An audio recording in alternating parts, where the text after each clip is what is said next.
Welcome to the Wildcast podcast, coming to you from Wildcast Studios with your hosts Adam Lund and Jeremy Boucher. And a swing and a fly ball to left field. Back goes a Rosemary. She's gone!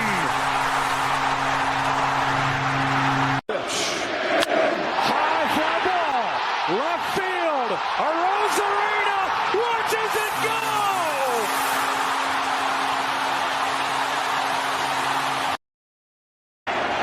Here comes the 3-2. He got him!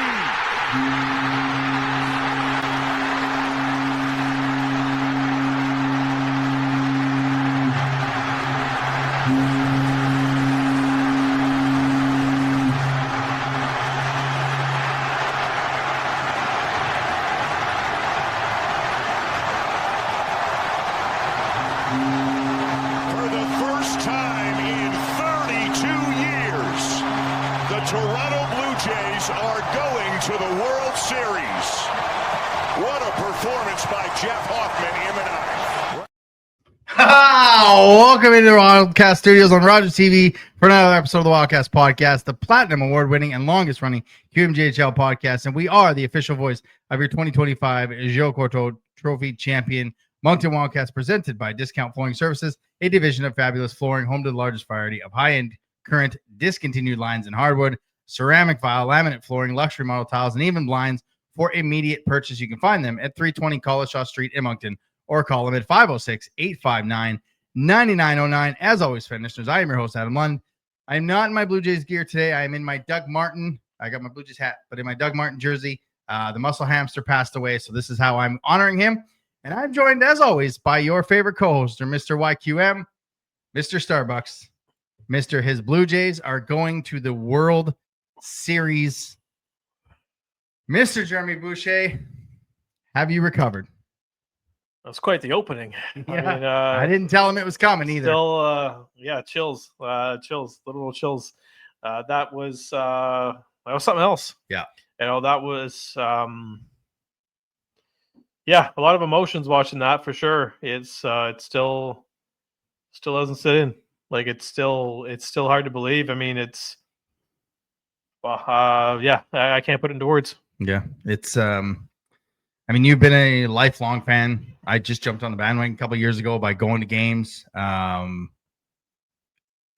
You messaged me last night. And you're like, I'm in tears, man. I'm like, I get it. Like the first time the Oilers went to the finals, Tampa Bay in the Super Bowl, like when your team is dog shirt for so many years and then they finally achieve it and get to the mountaintop, it is just a different feeling than a Dodgers fan or Yankees fan or, a Golden State Warriors fan that are there all the time. Like, I mean, I was 8 years old the last time that the Jays went to the World Series. Like, I was not a fan. I can't remember that. It was 32 years ago for me, 33 years ago for me. And it just, I mean, the first thing I said to Avery when I woke up this morning was that, I was younger than you the last time this happened. Like it's I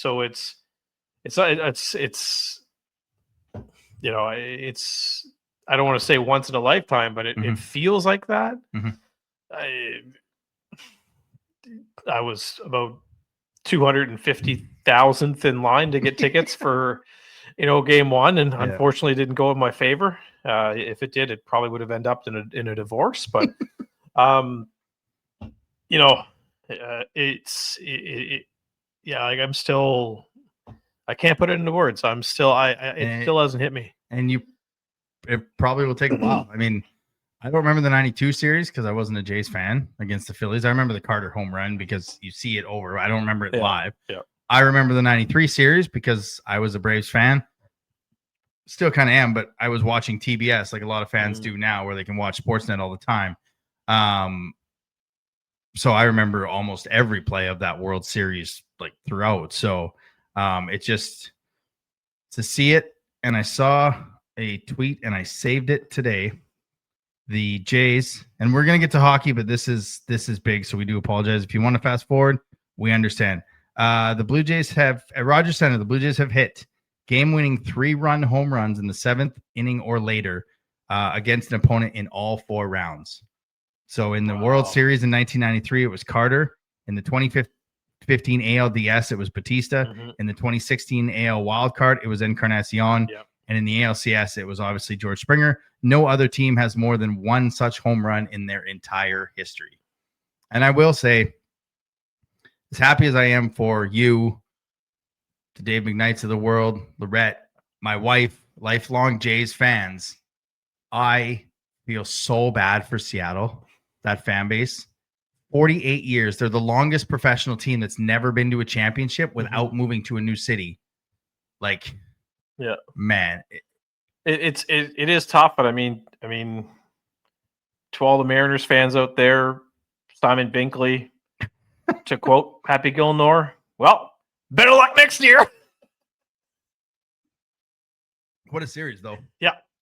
And that was tough. I mean, we history's didn't talk about it last week. Yeah. And it wasn't because we gave up. Mm-hmm. We didn't give up. We were just, I think we were, if we would have talked about those 2 games, we would have ended up talking about those 2 games for about a half an hour. Yeah. And it would have put our show well over the 1 hour limit. So, yeah. And we're not talking about game 5 because we've moved on. Yeah. We're not. They're moving on. We're moving on. You know, it's one of those things where, you know, it's never want to bring politics into the show here, but you know, when Prime Minister Mark Carney was meeting with President Trump in Washington, he said, you know, we're coming down for the World Series. Yeah. And so shout out to you know, Mr. Carney there. He didn't give up, and I don't think anybody gave up. Like it was. This team is they're dogs. Like they never give up. I mean, they should freaking have John Cena come out and throw the first pitch because, you know, they're just, you know, it's not over. Yeah. It's never over. No, they lead the majors in comeback victories for a reason, up and down the lineup. And shout out to Mason Fluharty, because if he doesn't strike out Shohei Ohtani, Mookie Betts, and Freeman, they start in LA on Friday. Let's do it all over again. Yeah. So excited for 9 p.m. starts? Nope. Like I'm ready for bed. Like it's 7:00 right now on Tuesday night. I'm ready for bed. It's a good thing games 1 and 2 are Friday, Saturday. Oh, it's like not only do the Jays fans get games 1 and 2, 6 and 7 at home, but they get them on Fridays and Saturdays. Like that's you can't ask. That's a draw. Yeah, you can't ask for a better schedule. Yeah. 6 Blue Jays that were active, were alive. 6 active Blue Jays that were alive in 1993. Do you know who they are? Scherzer. Yep. Springer. Yep. Gosman. Yep. Is Hoffman that old? Yep. There's 6. Yep. There's 2 more. Did I say Bassett? Bassett. You didn't say him, but that is correct. He's That's there. 5. There's 1 more. There's 1 more. Yep.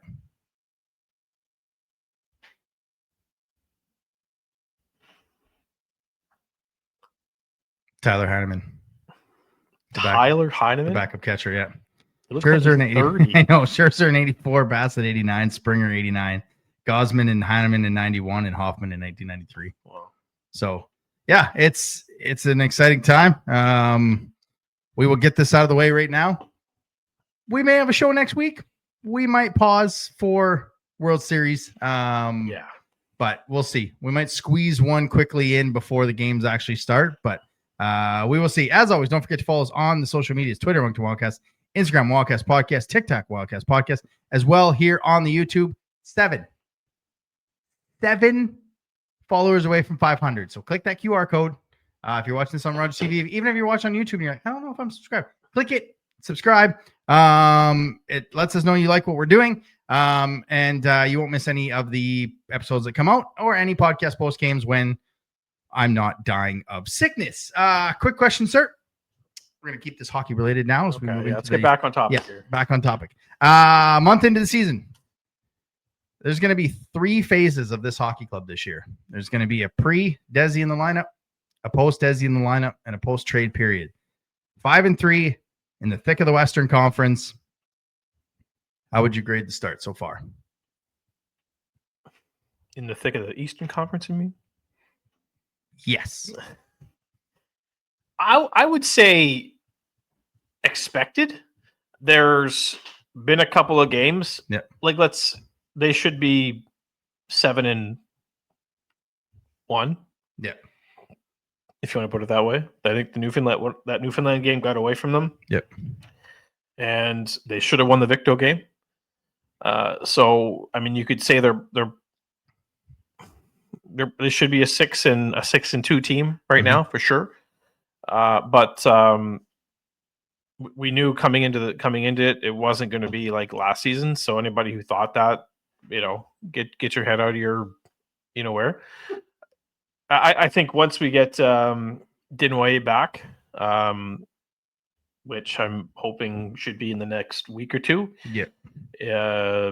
Fingers crossed on that one, of course. I think that's when the team will start to get going because, look, you're playing without your best player. You're playing without your captain. Mm-hmm. You're playing without your leader. Mm-hmm. And it is shown on a couple of occasions. Yeah. And I think it's a missing piece. And I think Gabe Smith is kind of he's taken some time to get, because when you spend time in NHL camp, it takes time to adjust back to the speed of the queue. So I think he just needs a little bit of time to get going, but he's gonna figure it out probably again within the next couple of weeks. So once you get your ducks in order and your aces in your places, we're going to see a lot more, high tempo, not so much defensive games, but I think we're seeing some defensive games here, but I think the team's going to be a lot more loose once they have 18 back in the lineup. Yeah, I think I'd give them probably a B-. The offense is there. The goaltending's been there. The defense is coming along. They're gelling. You can see when they put it together like they did against Valdor. Mm-hmm. They are scary. We'll talk about that in a little bit. That special teams is still kind of what's holding this group back right now. Not so much the power play. Again, get into that in a little bit. But I think 5-3, when we looked at the schedule, it's kind of where we saw where this group could be. And I was trying to save this before I knew Desi was coming back. I have no idea when he's coming back. I would probably say at some point on the road trip would be my guess. But I think if you look at those, there's like you said, there's at least 2 games where they had a chance. They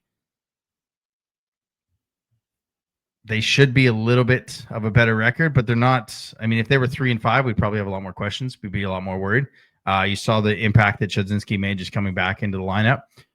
So again, I think they're right where we thought they would be pre-Desi, and we'll see when he comes back with about probably close to about the same amount of games, 10, 15 games before he heads off to the World Juniors. And that's where they can kind of make some ground up, I guess, a little bit before we see what kind of magic Mr. McDougall can work at the trade deadline.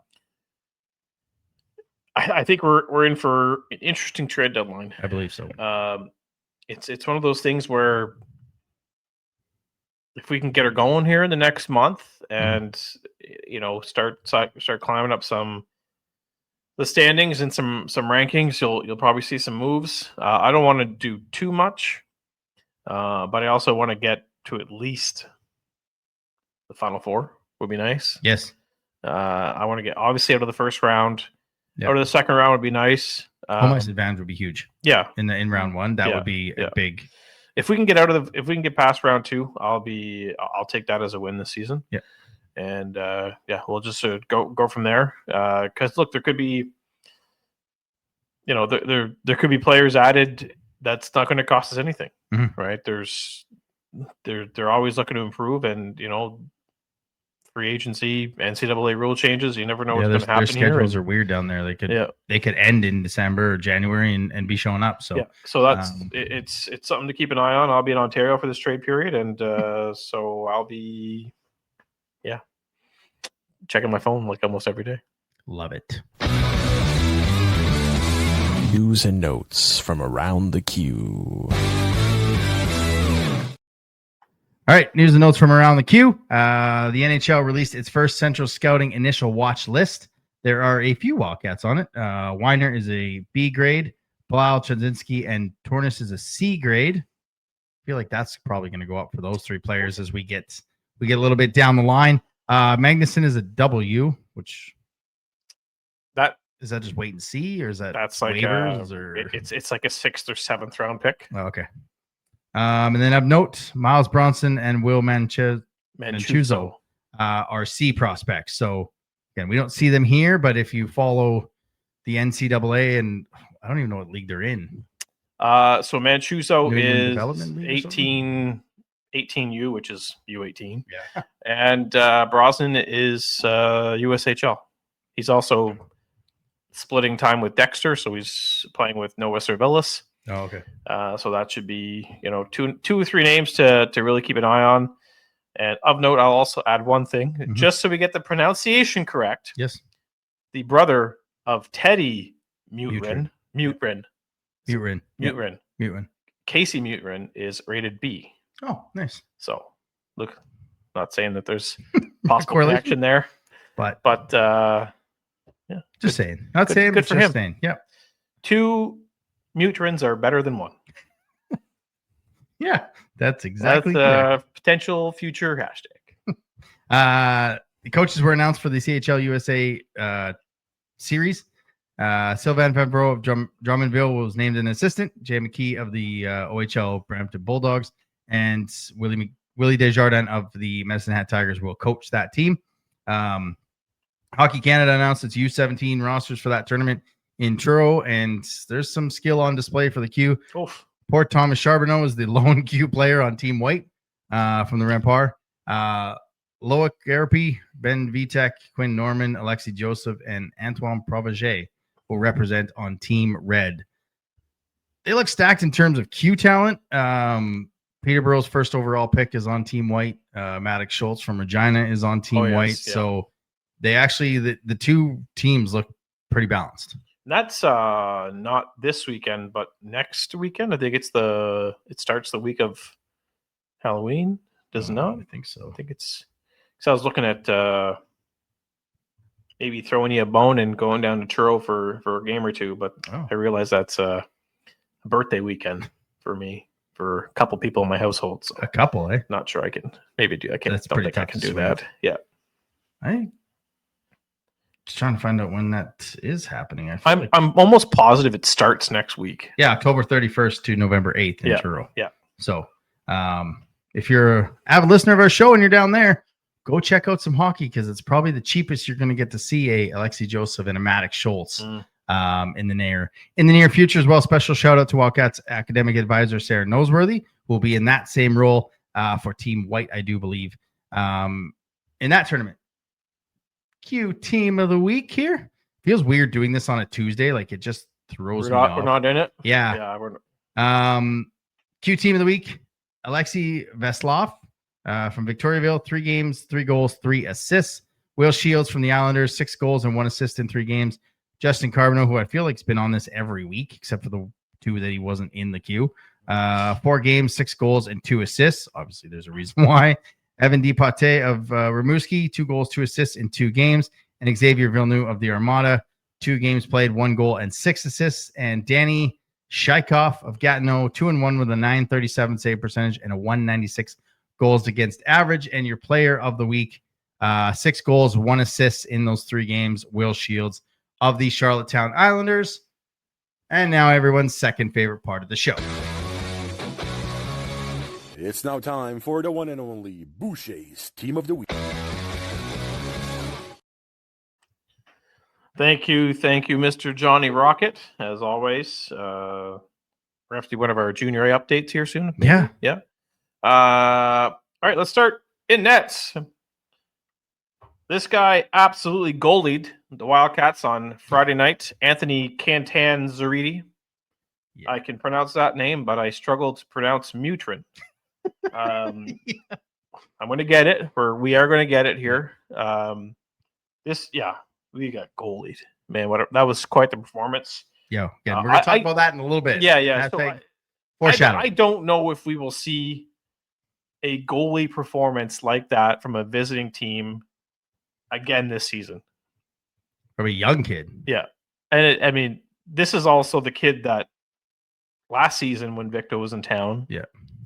Came in relief of Gabriel Dag. Gave up 4 goals on 14 shots. Yeah. And comes in here, a year later and just poof, dummies us. Yeah. Makes us look like a bunch of bums. Yeah. On the back end, Thomas Lavoie recorded his 100th career point in the Q over the weekend. And I think a name that we'll hear a lot this season, also on the Q team of the week, Xavier Villeneuve. Yeah. 1 goal, 6 assists. I mean, come on. In 2 games. Just bonkers. Up front, Thomas Verdun of Rouen. His goal Saturday against Blainville was the game winner, giving the Armada their first regulation loss. Shameful. No, darn. Will Shields, who is, of course, on the Q Team of the Week and Player of the Week for his 2 hat-tricks in 1 week. And finally, reminder, folks, this is my team, so I make the rules here. Yep. The final forward is Wildcats prospect Mark McPhee. Oh, nice. Oh, yeah. For making his return to the U18 circuit, recording 4 goals and 2 assists in 2 games. It's an excellent team of the week. Once again, folks, it's my show. I can make whatever team I want. That he can. All right, let's talk about our team. Weekly Rewind. And the weekly rerun is brought to you by Alphas Appliance Solutions. They got the Maytag Autumn Kitchen Suite Savings Event. Save $150 when you purchase 2, $300 when you purchase 3 or more qualifying Maytag kitchen appliances. Qualifying purchase is made now till November 5th. For those or any other deals, give them a call at 506-858-51-9 or visit them at 25 Halifax Street or go online to alphasappliancesolutions.ca. We go all the way back 1 week. The Wildcats go 1-1, bringing the record to 5-3-2 for 10 points, sitting 5th in the Eastern Conference. Wednesday, Val-d'Or. They got to Bonvoyer early. 22 seconds in, I think. Yeah, 22 seconds. No, 14. It was 14 seconds in because it tied the Barbashev for fourth fastest goal. Yeah, you said fourth fastest goal. And to start a game in Wildcats history, I mean, this guy was coming in with back-to-back shutouts, and I don't think the Wildcats wanted for that to happen again. So we got to him early, and good, just a good all-around team effort. I mean, I don't think you can really find really a bad thing to say about this game. They got to Val-d'Or early and often, and they just kept coming at him, and a couple players used the opportunity to pad their stats. It's what I said a little earlier. Like this game, especially the next one too, showed how scary this team can be when they put it all together. Like 100%. 38 shots on Wednesday, 43, I think, or 45 the next night. Like it showed. Like you saying aces in your places all the time. Like Chudzinski shows up, and all of a sudden, that third line, maybe the best third line in the league. Yeah, GRP, Lounsbury, and Chudzinski. Yeah, like from everything I read early on, this team had no depth. Yeah, and that seems like pretty good depth to me. It just seemed like it literally was one of those games where it didn't matter what they did. They weren't going to be stopped, getting up 6-0 before Val-d'Or even kind of got into the game. And I guess if you want to take a small negative of the 2 games, the power play, or the penalty kill, it went 5 of 9. Or I guess 4 of 9. Like both goals that Val-d'Or scored were on the power play. Like it's just those are the little things that once they kind of clean those up, because those, as I've always said, GCPs, those are game-changing plays that allows teams to get in. If it's not 6-0, if it's, if Bonvoyer is able to kind of stem the tide in the first period a little bit, and maybe it's 3-0 going into the second, they're going to 3-1. Now it's 3-2. Now you're on your heels. It's, it just shows the depth of this team. Chudzinski with 2. Tornish got another one. Simon Binkley got 2 more. Like the forward group is a scary group without 18. And once you add him to the lineup, it's going to just put everybody in a better position to play better minutes to take advantage of those minutes. Yeah, it's interesting because who's going to drop down in this lineup when he's back? Yeah. You know, like that's a question I really want to know. Like, Binkley's earning it. Yep. You know, you're not gonna take Torrance down. You're not gonna put Gabe Smith down in the lineup. Like, who's gonna? It's gonna be interesting to see, and it's wild because he's arguably one of the best players in the league, and you're going to be getting him back in the lineup here in the next 3 or 4 games. So I'm interested to see what happens with this lineup when he's back. The only thing that I can think of is, and it's probably going to sound crazy, is Smith moves to the wing. Desi takes the number 1 center position, obviously, and Veronin or Tortoise goes down to the 4th line. Oh, which, like, Binkley's earned where he's getting in the top 6, like you said. Chudzinski, Palmer, and Lounsbury is one of the best. Like, yeah. I don't know why we seem to have just unbelievable third lines. It's crazy. The last 4 or 5 years, we've had great third lines, shut down lines. You put Veronin or Tortoise on that 4th line with Thornborough, Sampson, and Maurice Richard and Buckley, that kind of a rotation. I mean, that's some depth, sir. Did you say Maurice Richard? I wish we had Maurice Richard. I wish we had Maurice Richard. What is it? Morissette Richard? Maurice Richard. Richard. Oh, whatever. I wish we had Maurice Richard. So do I. I was reading it fast. That's why. But you're French. You're not. No, you're not French. I'm not French at all. Yeah. People know that. But like, you're English. Ronan or Torrance on the 4th line just seems crazy. Yeah, that's why we're not the coaches, right?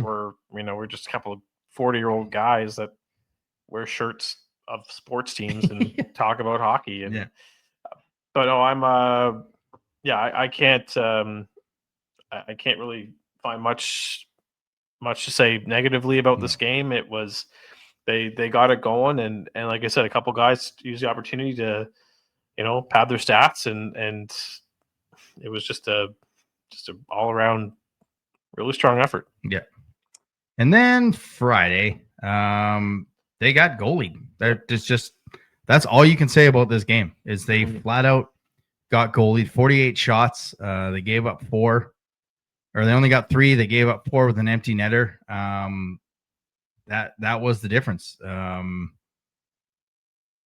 and special teams, like the power play allowing 3 on 4, including 2 in the 3rd period, I believe. Yep, 2 in the 3rd. 2 in the 3rd to salt this one away. Like, it just that's the story. You clean up the penalty kill, they're probably walking away with a win. Yeah. There's to only get 3 goals in this game is hard to believe. Like, they had numerous high quality scoring chances. Yeah.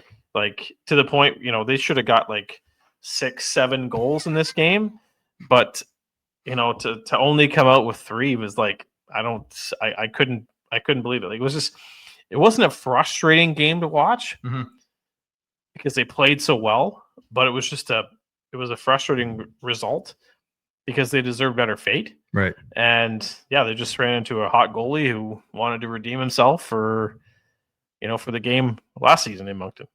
That's pretty much it. And we don't pick the 3rd stars. We'd like to at some point. Like, all the other media up there gets to pick it. At some point, we'd like to be media that gets to pick it. But how 48 saves on 48 shots was not the 1st star is absolutely mind-blowing. Yeah, it was questionable. Again, I didn't pick the 3 stars. Someone else did. Yeah. And that was just, maybe they wrote them down wrong, top to bottom. But when I heard 3rd star for Cantan Zaridi, I was shocked. Yeah. He full marks for that should have been 1st star performance, and his last name is a 1st star name in the league too. Like, you can't get much more Italian than that. No. I was trying to figure out which goalie it was because I couldn't remember. I was like, I'm pretty sure I've heard that name before. And then I flipped on the game and saw those big red and blue pads. I was like, oh yeah, the guy that I think, isn't he 6'7"? He's close to it. I think he's close to it. Very, very close to 6'7". He's maybe 6'4", 6'5". Yeah.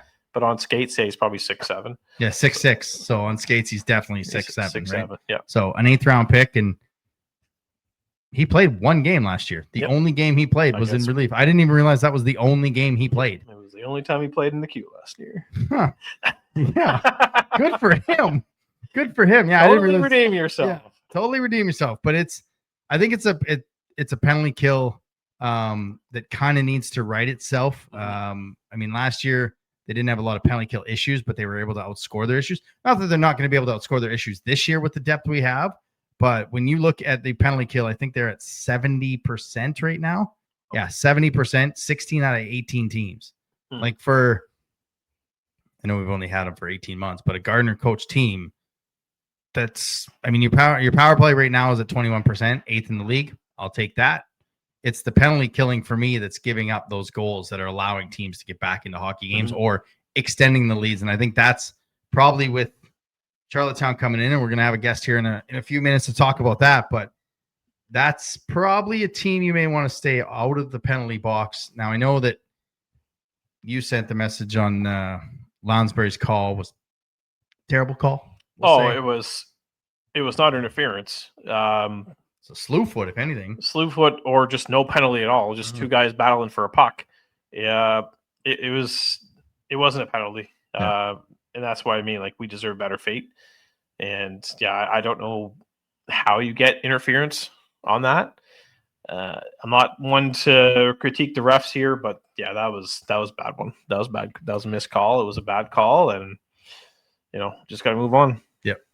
Because I mean, Preston's not a guy who's going to argue calls. If he knows he takes a penalty, he's going to skate right to the box. If he knows if there's a bad call against him, that's the most emotion I've seen him, I think, show when it comes to being called for a penalty in, I think, ever. So yeah, it was questionable. I was thinking as I watched him, as you sent me the video after, because the stream was in and out, let's say.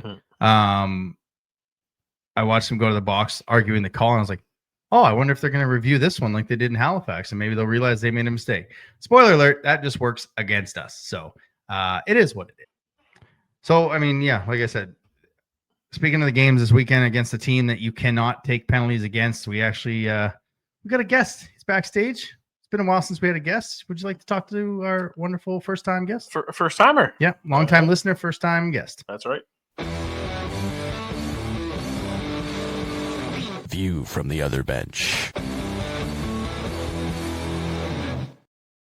And View from the Other Bench is presented by Waterworks Pools and Spas, providing Atlantic Canadians with custom in-ground pools, spas, service, and supplies since 1986.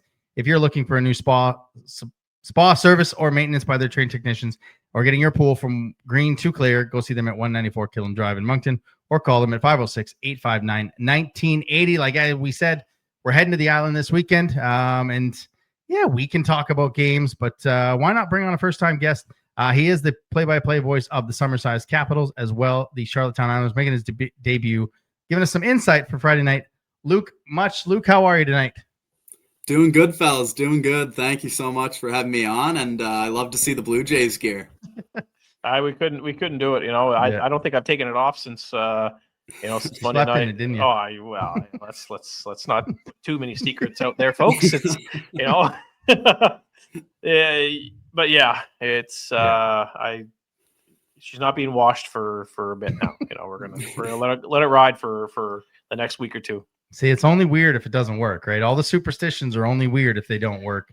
How are you recovering? Did you watch the game last night? Did you enjoy it? What are your thoughts? Yeah, that was an awesome game. I think that Springer home run might have topped Joey Bats from back in the day. I mean, that was awesome. And to see them back in the World Series, I mean, against a tough team, but I mean, I think everybody on Canada is pulling for them. Yeah, it's you look at the Yankees, look at the Dodgers. I mean, two teams that have probably the highest payrolls in all of baseball. And we've already slayed one dragon. Let's just go out and get the other one. And I know the Dodgers manager. I can't remember what he said the other day, but let's go ruin baseball. I mean, look, if anyone were to ruin baseball, it'd be I'm not going to say a small market team like the Jays, but a team that just, they're not a team that goes out and gets, big name superstars, right? It's if there's a team to ruin baseball, it's the Jays. Like it's almost like it's like David versus Goliath when it comes to payroll. And I think character-wise, I think they got the team to do it. Yeah, up and down the lineup. It's not just two guys they got to shut down. Or these two teams, they both got exceptional depth, which leads into the two teams on Friday that have great depth. I guess just my first question for you. We've been to a few Isles games up in the box, watched many, had Corey Arsenault on here a few times, and I was surprised to see that you were calling games for the Islanders. Nothing against you, but I guess just how did that happen, and how's it been, getting to call games, for the Islanders with someone like George Matthews, who's done it for so long? Yeah, it's been really cool. I got into it.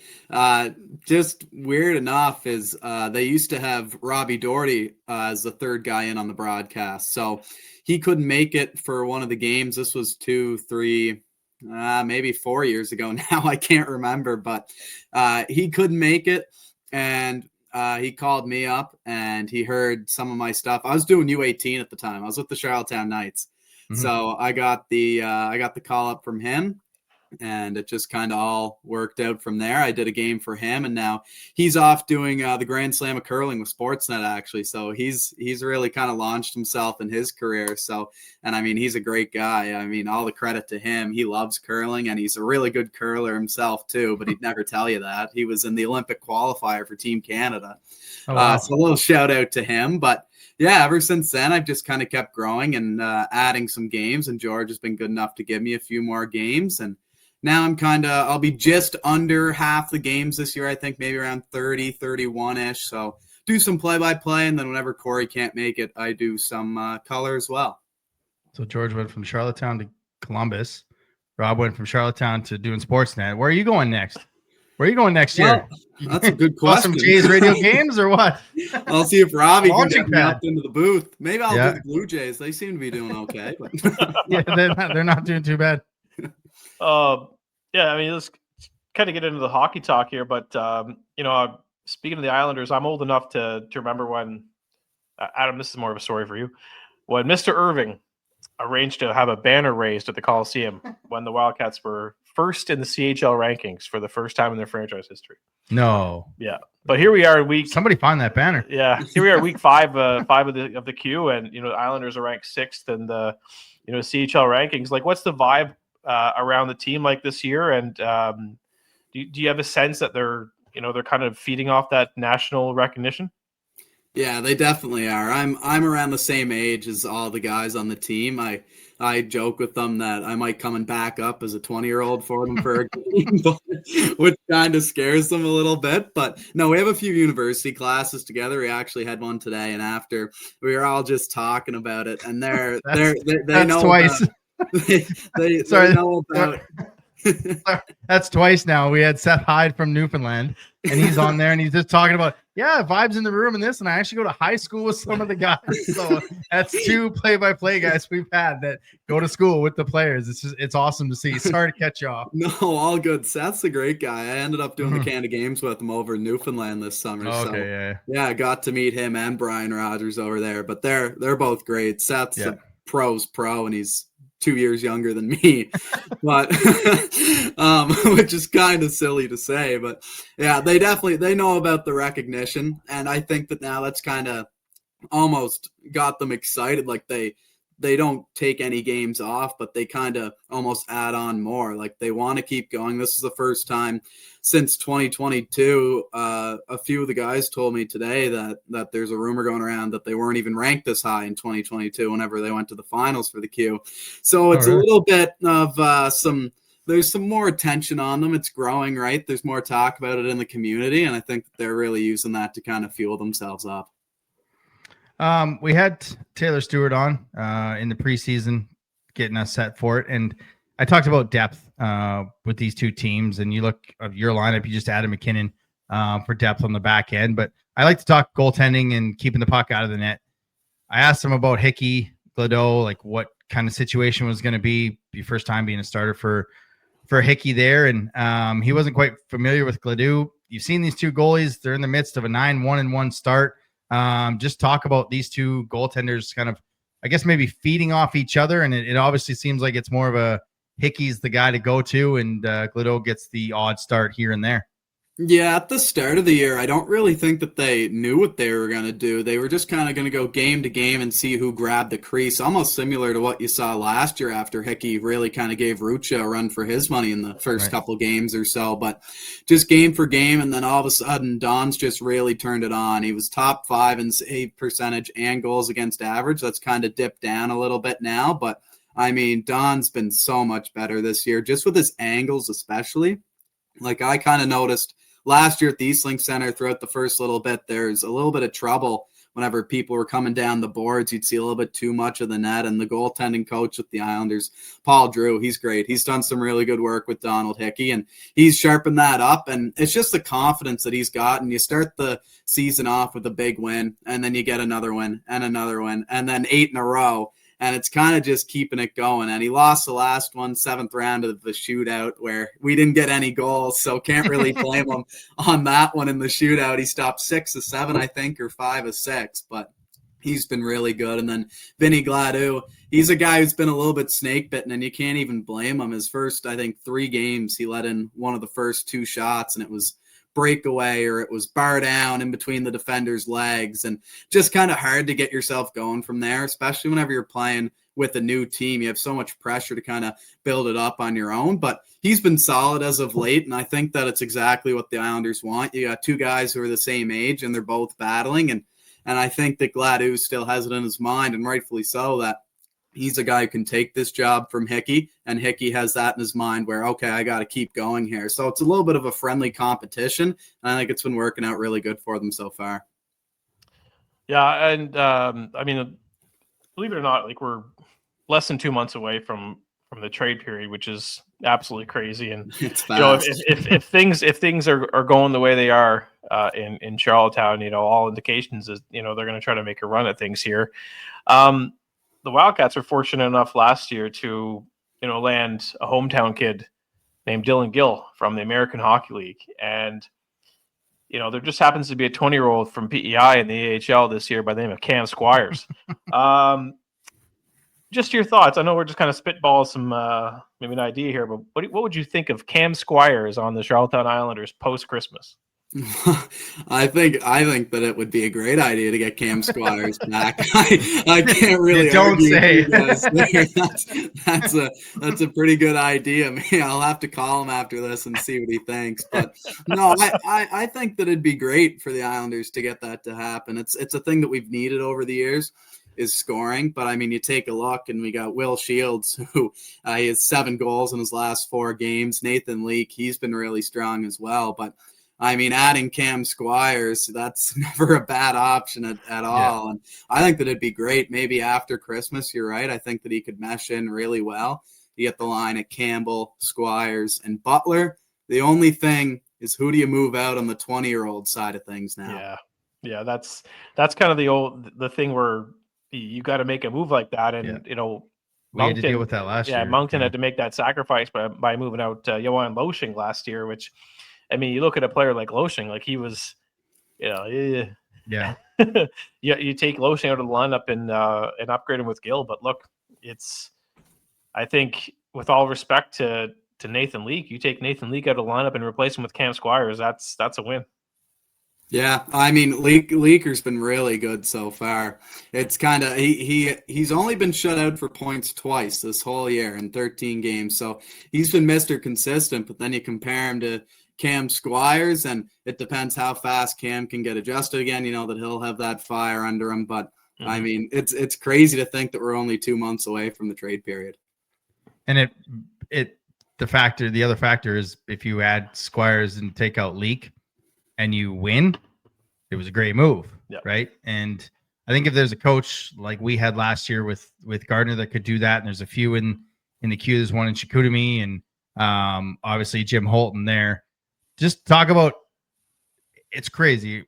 I think it was 5 years ago we talked about, is this team's course running with Jim Holton because they were struggling early on in the year. Like, you know, he's been there for so long and this and that, and now they're back climbing to the mountaintop, and you've got a ton of scoring from all over your lineup. Just talk about how everyone's kind of bought into the Holton hockey there, and if this is a move that you could see him finally just realizing we're getting national media, let's push it all in. Yeah, certainly so. I mean, it's kind of the saying of Jim Holton hockey, but hustle, hit, and don't quit. And that's kind of exactly what we've been doing. And you're right. I mean, it's all up and down the lineup. Uri Jonas Durko, he's been really strong for us. You take a look, Rowan Walsh, the hometown kid, he got his first the other day. Dusky's been lighting it up as of late. I think he has 4 points in his last 5 games playing on the third and fourth line. So we're getting it up and down. And then you take a look on the point. Last D pairing, Nicky Voyaga and Emil Alexandro Lemieux Goupil. And Lemieux Goupil leads the team in plus minus. He's at a +9 right now as an NHL draft eligible player. And he's not a guy who gets a whole lot of points, but he's just steady back there. Voyaga brings the physicality. Lemieux Goupil can do that as well. But they just get pucks deep, then they bring it back up to the point, fire it on, and the fourth line so good in front of the net that it's been working out great for them. Yeah, hard to believe what a year of Junior A will do for you in the case of Lemieux Goupil, right? Only half a year for Goops. Yeah. On just an unbelievable development. His trajectory is on the rise here. But one guy we're familiar with is obviously Dylan McKinnon. Will make his return back to Moncton, and I know he's only been with you guys for a few games, but just what have you seen from him? The bum, as he's known, I think, around in Moncton. I'm not sure if he's known as the same thing in Charlottetown yet, but what have you seen from DMAC here the first few games?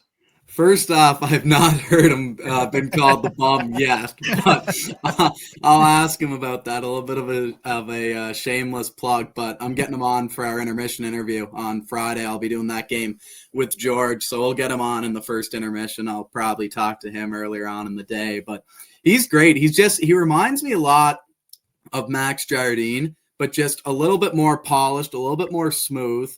And he loves to throw the body. We've seen it on the back end with Voyaga, as I mentioned, a little bit from Goupil, Brady Pett as well. But Dylan McKinnon, he's made some really big hits. And just whenever he has the puck, there's no panic from him. He's all right to take his time, wait. He's not afraid to go up the middle. He can pick his time when he goes up the middle, very rarely turned over. And it's just kind of the poise that he has, the vision that he has. There's not too many mistakes.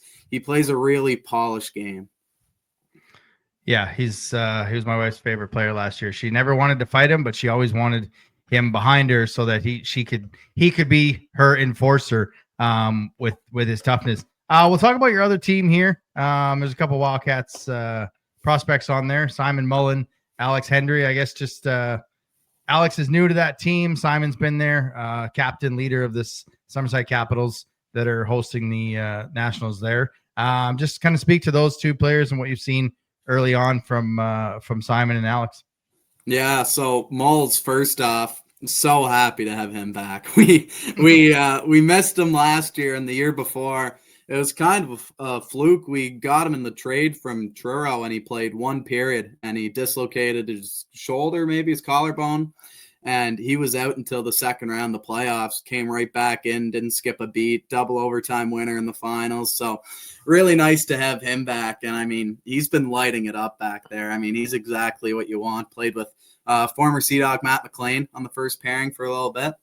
And now with Hendry coming in, they've actually played together for the past game or so.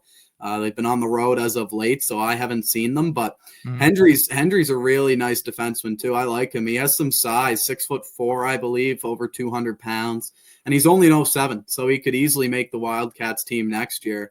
You talk about Gardner. Gardner likes to win, and I think that Hendry would have a pretty good shot at making the team next year. But he's just so good at making the outlet pass, and he knows when to jump up in the rush too.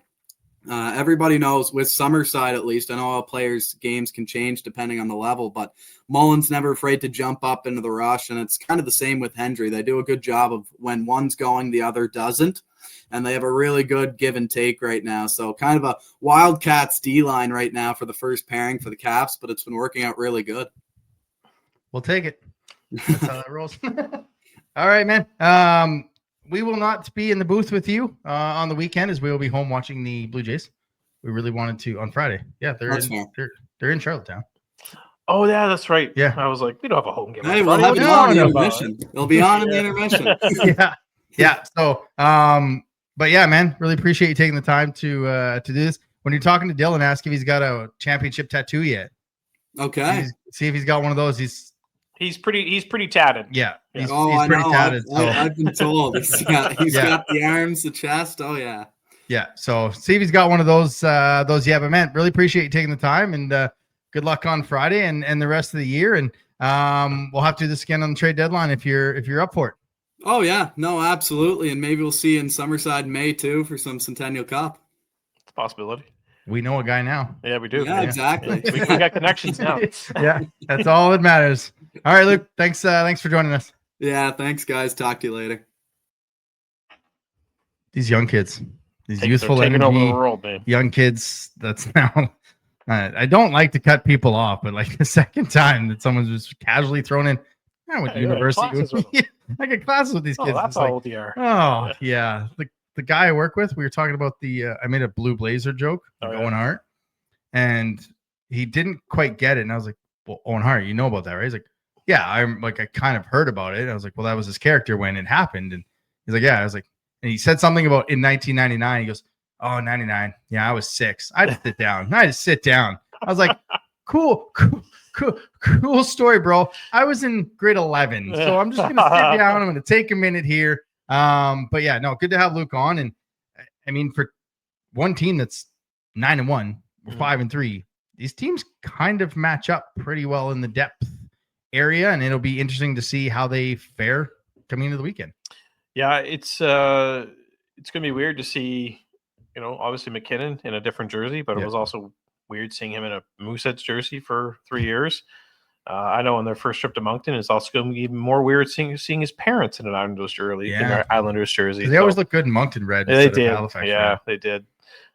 Yeah, I'm looking forward to Charlottetown. It's a good measuring stick game, and this should be.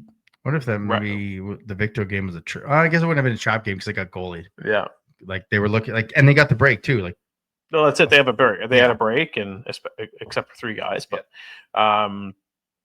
it's going to be interesting to see how we match up. And I think we could match up pretty well.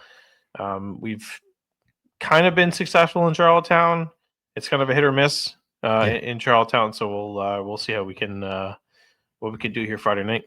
Kind of depends on which roster shows up. Like if Charlottetown is a really good roster, it's a tough night. When we have really good rosters, it's a tough night. Both rosters are pretty good, and Campbell still be a second of 3 game suspension. Ross Campbell, I think so. Oh, that's exciting. I think it's either second or third game of a 3 game suspension. So I don't think he'll be in the lineup on Friday night. So that's kind of an advantage. Yeah, but can't think of any other advantages we might have. Nope. But a good weekend. I mean, you get a tough test against Charlottetown, and then Halifax is coming back in here where they stole an overtime victory for us, and we always struggle at home against Halifax. So a good weekend to get at least 2 points out of this weekend you'd like to have, but before you go on a 4-game road trip, including getting Charlotte, the top 2 teams in the conferences. You get Charlottetown 1 week, and then the following Thursday you get Blainville. Oh, fun. On the road. Yeah. So good times had by all. Speaking of good times, let's get to everyone's favorite part of the show. Eric Murray, realtor, buy our house from him. Stick tap of the week. All right, for the stick tap, we're going to go back to last Wednesday, the game against Val-d'Or. And I think everybody kind of knows where I'm going with this one. There was an incident which occurred, I think, the end of the first period, I think it was. Like 2 minutes left or something. Yeah, 1:10. And, there was a Val-d'Or player, Jeremy Leroux, who, obviously had an incident on the bench. And I think I was looking the other way. And Craig Eagles was next to me. And, Craig Eagles is not a very emotional or boisterous, in the booth. And when he starts yelling, hey, stop the play. I'm like, excuse me, what? And, it's all eyes were on the bench. And I was like, okay. So look, we still don't know what happened here, but I do want to give the stick tap to everybody that kind of responded and how quickly they responded to what was going on. And you never want to see something like that happen, and you see it on TV, and you're like, okay, well, it's. But man, different story. Mm-hmm. Like when you're in the building and something like that happens, it's you can hear a pin drop in the Avenir Center that night. But it's when you see a stretcher come out and you see someone racing across the ice with what looked like a defibrillator, you think the worst. And all indications is that he's doing well.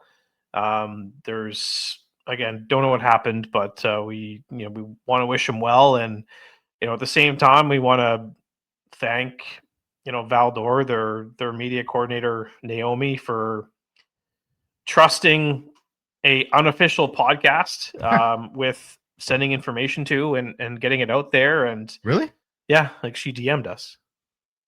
What? Yeah. Oh. Yeah, she DM'd us, and that's how just out of it I was on the weekend. Yeah, so she sent us a DM and said, can you post this update on Twitter? So that was to trust two guys who have an unofficial podcast, like with that stuff, it means a lot. I mean, it means a lot because you're A, do you think we're the team, or B, like it's we're tweeting, so we're gonna get it out there. But I think it's, for me, I just wanted to, you weren't there, so I just wanted to get it out there and make sure that it's everybody knew what was going on, and we did our best to kind of spread the messages as they came in from Val-d'Or. But the response time was unbelievable. Everybody kind of knew what was going on. You saw the Val-d'Or trainer and doctor, you saw the Wildcats trainer and doctor just run over right away. Again, not something you want to see, but I think I would have missed the boat if it wasn't mentioned on this. So to everybody that was involved in that, excellent work. The Stick Tap of the Week, sponsored by Eric Murray Real Estate with the RE/MAX Avante team. If you're looking to buy or sell a home in the Greater Moncton or surrounding area, make sure to check him out on social media or give him a call at 506-863-8802. Yeah, when that happened, issues on the game that I was watching at home were happening, and I saw the players going off to the tunnel. I was like, oh, so the first period's over. Cool, 4-0. And then I kind of saw your tweet and saw other things, and I was like, oh, I mean, it's 4-0. If you're Val-d'Or, do you really want to continue to play this hockey game? Like, no one, absolutely no one would have batted an eye if Val-d'Or was like, can we call this a 4-0? We'll just take the L and get out of here for our player. Yeah. But good on them also for coming back and continue to play. And that brings us to the Wildcat of the Week, presented by Rosemary, Lynns Massage and Spa. Teeth whitening now available for booking starting at $85. 3 15-minute sessions, including in your service price. Add another $15 for only $20. Don't forget they have the loyalty card. Buy 9 spa services, get 1 free. Call them at 506-830-1224 or stop into the new location 153 Macleese, as they are now accepting new clients. Another week, another 2 games of number 12 being dynamic for this group. His 3rd game in a row with a game-winning goal. So basically 3rd in 4 games. The Wildcat of the Week is number 12, Simon Binkley. Mariners fan, Simon Binkley. But yeah, that'll do it for it, man. What a weekend of sports we have. Some Wildcats hockey, some Blue Jays baseball. The 5-2 New England Patriots. We have the week off in Tampa. No, we the 5-2 Tampa Bay Buccaneers. Yeah, 5-2 New England Patriots. It's you know what's coming up in a couple of weeks? The Buccaneers against the Patriots. Really? Oh yeah, after the bye week. Yeah. That'll be a fun week. But yeah, enjoy this baseball. Like you said, it may be a while before we see it again. Mm-hmm. Hopefully it's not. Get your sleep, man. I'm going to bed here in 20 minutes. All right. Enjoy the games, whether you're watching the Wildcats and or the Blue Jays. For Jeremy, I'm Adam. We'll potentially see you next week. Thanks for listening to another episode of the Wildcast podcast. Follow us on social media at Moncton Wildcast.